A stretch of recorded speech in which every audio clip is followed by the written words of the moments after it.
Do you know what makes an avoidant suddenly slow down, turn back, and look at you instead of pulling away like they always do? It's not perfection, it's not sweetness, and it's definitely not loving them so much that you lose yourself. What truly draws them in is something most people have lost: emotional steadiness, inner stillness, and unconditional acceptance. Today, we're going to uncover the 3 rare qualities avoidants secretly crave, but almost no one has.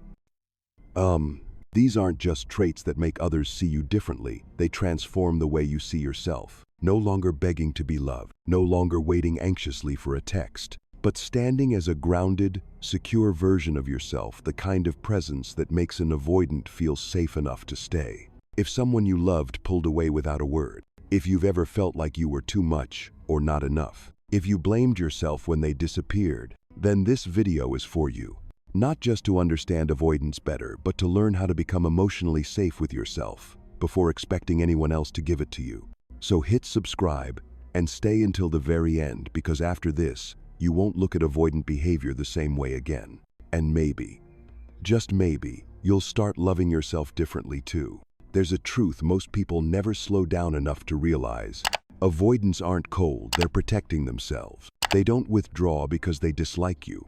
They pull away because they don't believe they can survive your emotions without drowning in them. In the inner world of an avoidant, closeness equals risk. Not because they don't need connection, but because where love once existed, so did pressure, disappointment, and emotional overwhelm. Since childhood, many avoidants have learned this.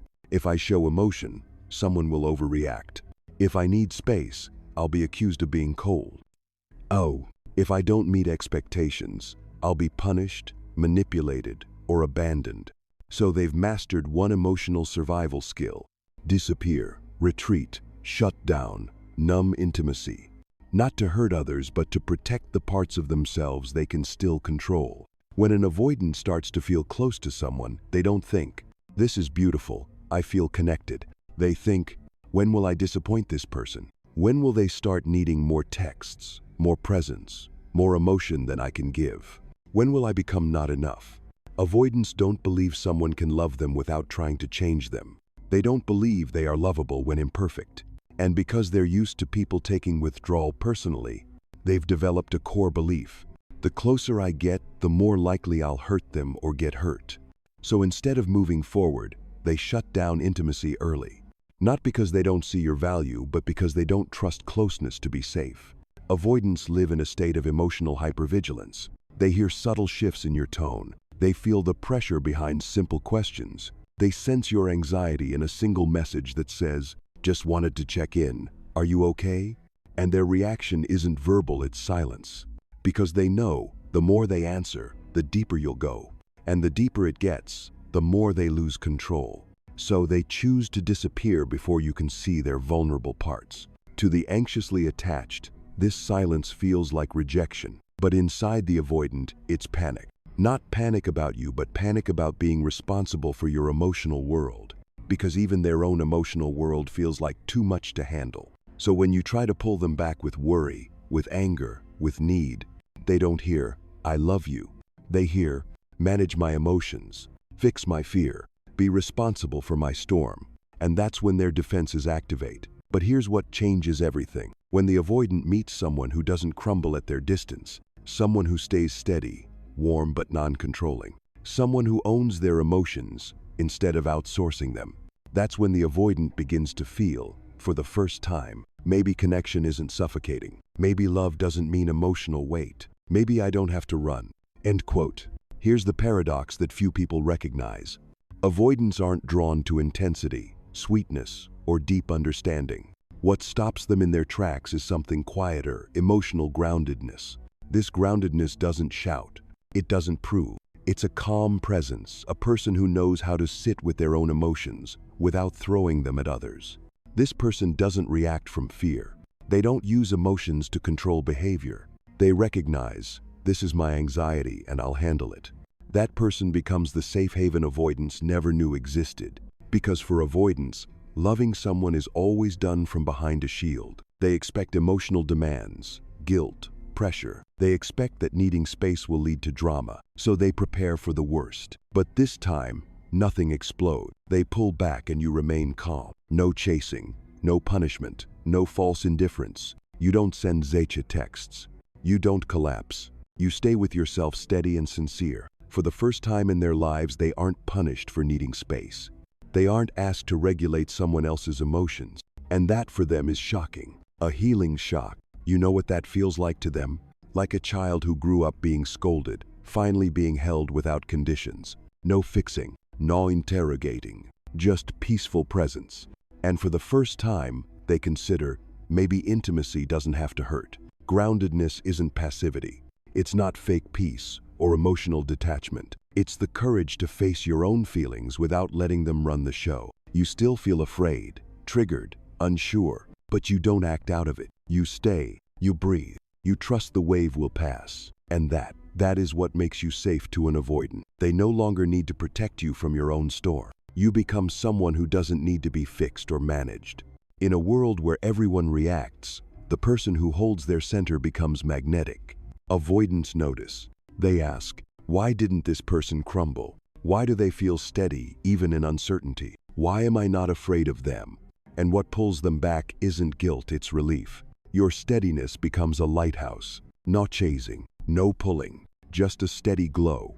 When their chaos calms, you're still there, unchanged. That emotional strength, no one can give it to you. You cultivate it inside. You don't need to be less emotional or better at dating. You just need to be deeply anchored in yourself.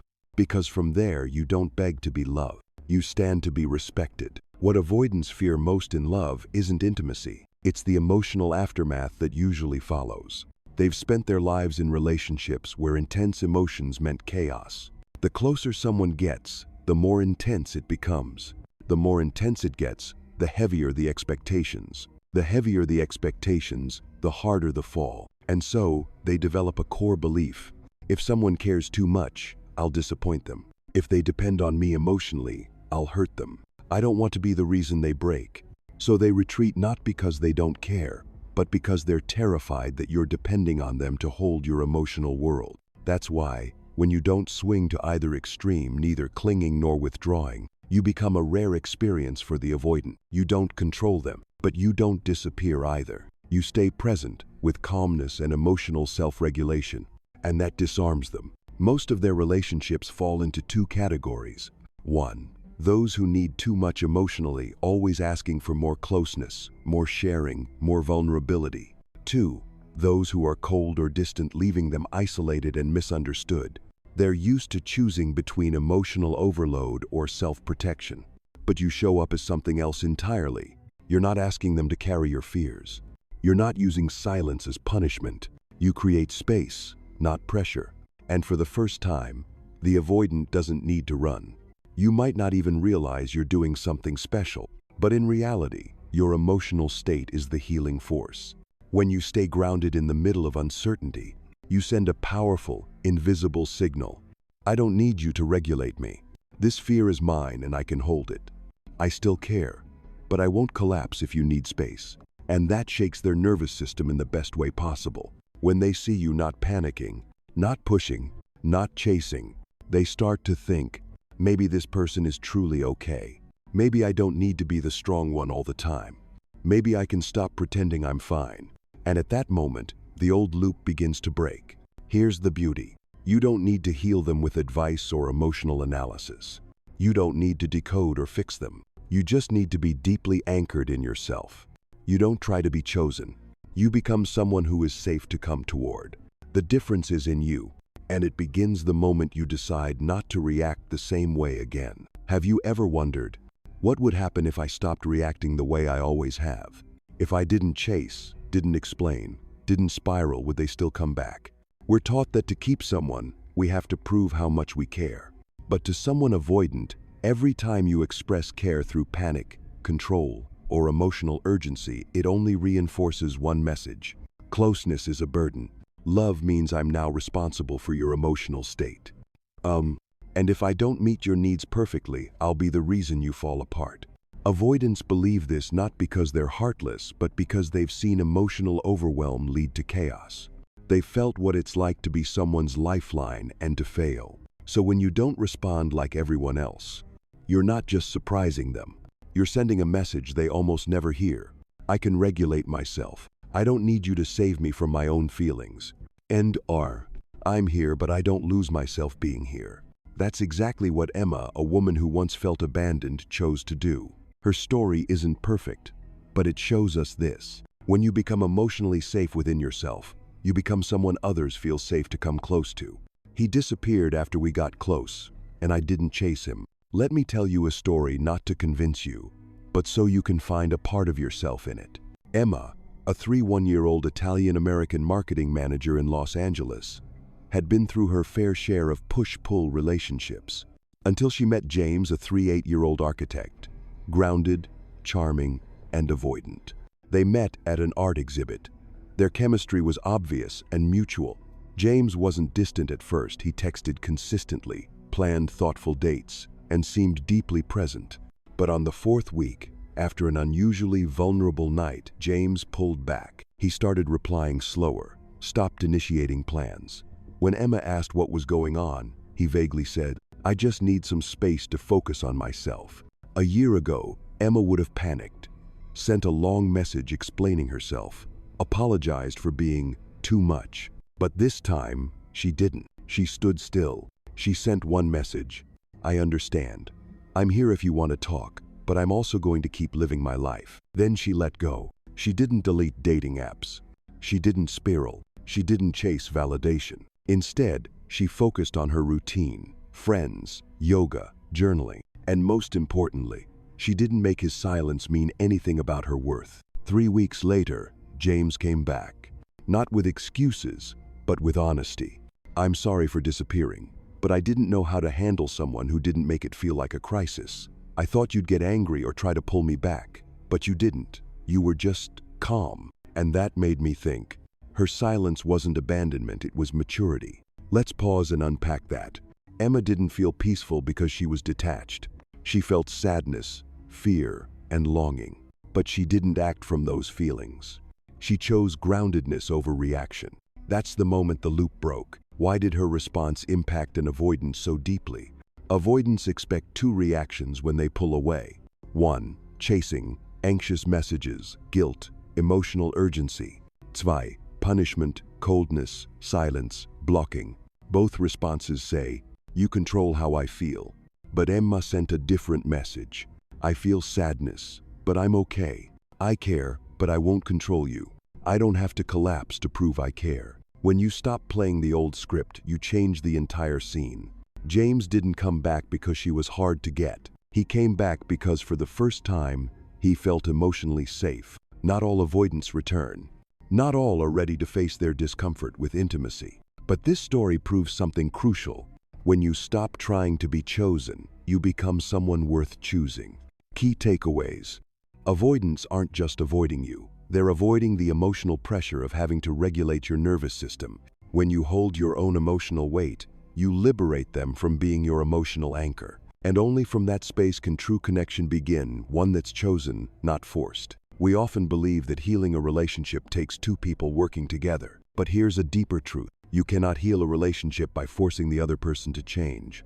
You begin by healing yourself, and from there, you shift the energy you bring into the connection. For someone with avoidant attachment, they're highly sensitive to the energy behind your word. They don't respond to what you say, they respond to how you feel beneath it. When you panic, they feel threatened.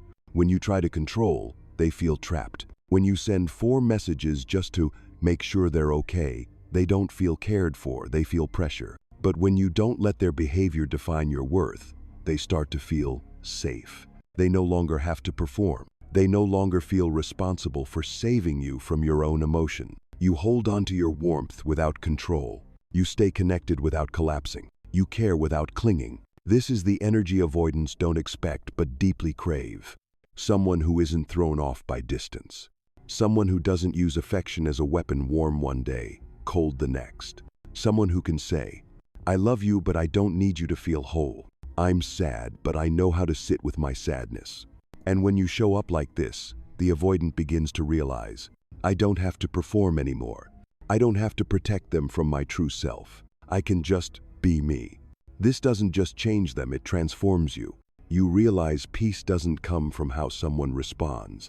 It comes from your ability to regulate yourself. You stop begging for reassurance. You stop sending long explanations. You stop using the relationship as a bandage for your own emptiness. Because now you know who you are even when they step away. Real healing isn't about avoiding pain. It's about no longer letting pain define your value. You can feel hurt, lonely, even hollow, but you don't spiral just because someone needs space. That doesn't mean you don't love. It means you love without losing yourself. You love from fullness, not from fracture. And from that place, real connection has room to grow. Not because the avoidant changes overnight, but because, for the first time, they can breathe around you. When they no longer feel like your emotional lifeline, they can show up as themselves, not guarded, not scared. You're no longer a threat to their nervous system. You become a steady place they don't have to earn. You become a space they want to return to, not a space they have to survive in. Healing yourself first doesn't just help you love better. It helps you become someone who can stand strong even when love is absent. And from that grounded place, love finally has the space to stay. Healing is not a final destination, it's a way of being with yourself, moment by moment. This idea has been echoed by some of the most respected psychologists in the world. Carl Rogers, the founder of person-centered therapy, once said, "The curious paradox is that when I accept myself just as I am, then I can change." It may sound counterintuitive, but this is the heart of healing. It's not about fixing yourself to be loved, it's about being brave enough to show up as you are, even in your imperfection.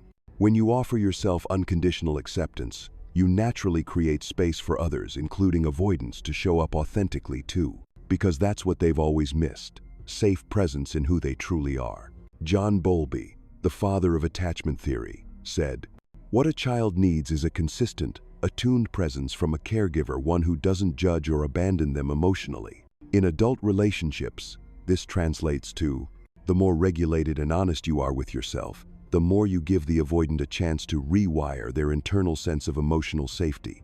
Dr. Gabor Mate, trauma expert and physician, wrote, "Trauma isn't what happens to you, it's what happens inside you when you're left alone with your pain." So healing isn't about avoiding pain. It's about no longer abandoning yourself in the face of it. When you can stay with yourself with compassion, presence, and truth, you break the old pattern of outsourcing your emotional survival to others. Esther Perel, world-renowned relationship therapist, reminds us, mature love doesn't ask the other person to heal you. It asks both people to create space for each to become their most true self. And that space begins inside you. When you learn to hold emotional space for yourself without judgment, without panic, you're no longer dependent on your partner's behavior to feel okay. Healing doesn't happen because someone finally loves you the right way. Healing happens when you reconnect to yourself. Only then can you love others without turning them into your savior, your regulator, or your missing piece. You don't love to be healed. You heal so you can love freely. We've all thought at some point, if I just understand them well enough, maybe I can help them open up. But avoidants don't need someone to analyze them. They don't need to be decoded. Oh, one. They need a space where they can simply exist without having to explain anything. One of the most common traps in loving an avoidant is this.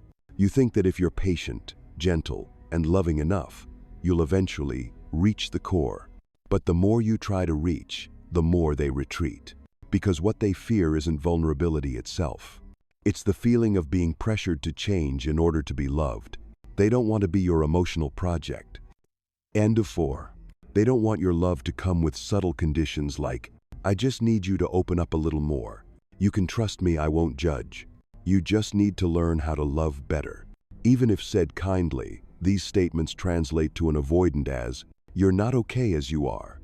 And that, no matter how softly spoken, makes them shut down. True acceptance begins not with trying to change someone, but with the capacity to tolerate who they are right now, even if it doesn't meet your ideal.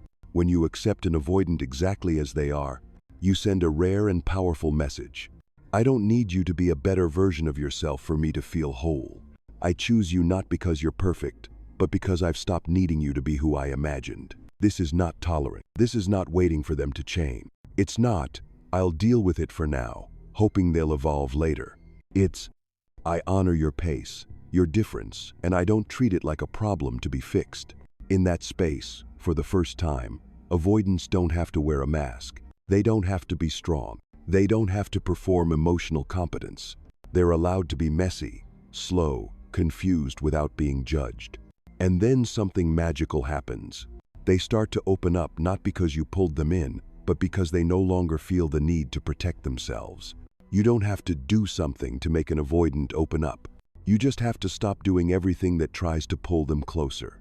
They don't need you to explain their trauma to them. They need you to hold silence when it's sacred, softness when it's needed, and presence without demand. Because love is not a battle to win someone's heart. It's the creation of a space so light, so free, that both people choose to stay not because they must, but because they want to. And that is the highest form of love. Not molding someone into what you want, but letting them become who they were always meant to be when they finally feel safe enough to try. There's a quiet paradox in loving an avoidant. The more you let them be, the more they want to reveal. Not because you cracked the code, but because you stop trying to crack it. Avoidants only show their real emotions when they feel like they have the choice to do so. Not when they're pressured, not when they're being read, not when they're cornered into being honest. They need to feel, if I open up, it's because I want to, not because I was pushed.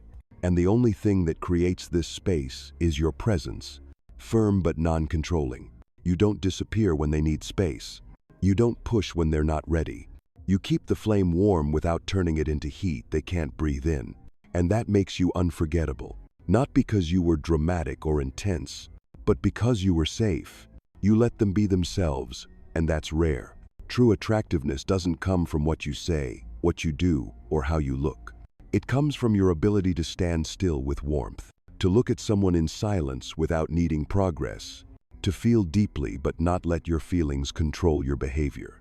In a world full of emotional overreactions and noise, someone who can hold their center without shutting down their heart is a lighthouse for the avoidant. You don't make them change, but your energy creates the condition for change if and when they're ready, because you don't love them like a project.